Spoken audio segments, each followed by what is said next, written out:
maxaad u asaasteen khaatumo ujeedada loo asaasay maxay ahayd ujeedada loo asaasay khaatumo haddaan kaaga sheekeeyo barashar ka yimi buu ahaa khaatumo ma waxaa ku midaysan beesha dhulbahanti oo keliya intaa waa ka salballaaran tahay okay yaa ku weheliya waxaa ku weheliya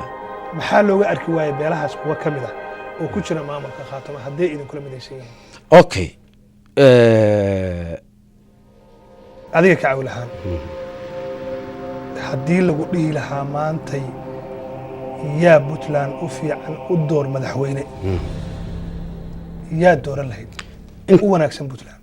intaanan qodobkaa ka jawaabin dhaqaalaha Soomaaliya iyo deganaanshaha Soomaaliya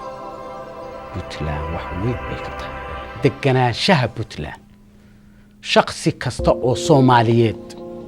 horta dambuuya waxaan aaminsanahay hadda xilliga hadda la taagan yahay iyo siyaasadda hadda Soomaaliya ka socota anoo aan siyaasaddiisa aaminsanayn ninka la yidhaahdo Faroole oo ah qaabkii uu ula dhiirgareeyay SSC qaabkii uu ula dhiirgareeyay Khaatumo annagoo kala siyaasadda runtii haddana waxaan leeyahay run ahaantii deeply ninka kaadhadhkaa ciyaari kara waa isaga madaxweyne ku-xigeenka hadda jooga Puntland Cabdisamed Cali Shire wuxuu ku abtirsadaa beeshii Khaatumo ka soo jeedaa ilaa ay intii Khaatumo ay stateekaas uu maqnaa iyo intii hadda wuxuu ahaa madaxweyne ku-xigeen inuu isaga soo noqdo ma jecesha sababtoo Xasan Sheekh Maxamuud waxaan ku bartay true Khaatumo oo dawladda federaalka waxa ay ka qaadatay aan ogahay buu ignore gareeyay garan caynkee ah wuu inkaramiyaa Axmed Karaash oo madaxweynihii ka horreeyay indhasheelaha wuxuu maanta la joogaa in Cali Shire Binde wuxuu fadhiyaa meesha la yidhaahdo Boocame weli hadal lagama hayo ma waxaa jirta in ay iyagu rabaan in ay siyaasaddii Khaatumo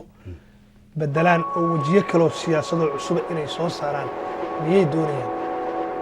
I think rumors baa soo gaaray waan maqlay xagla toosiye waxa Somaliland galiyay noocaas ay ahayd adiga xaggaad aadaysaa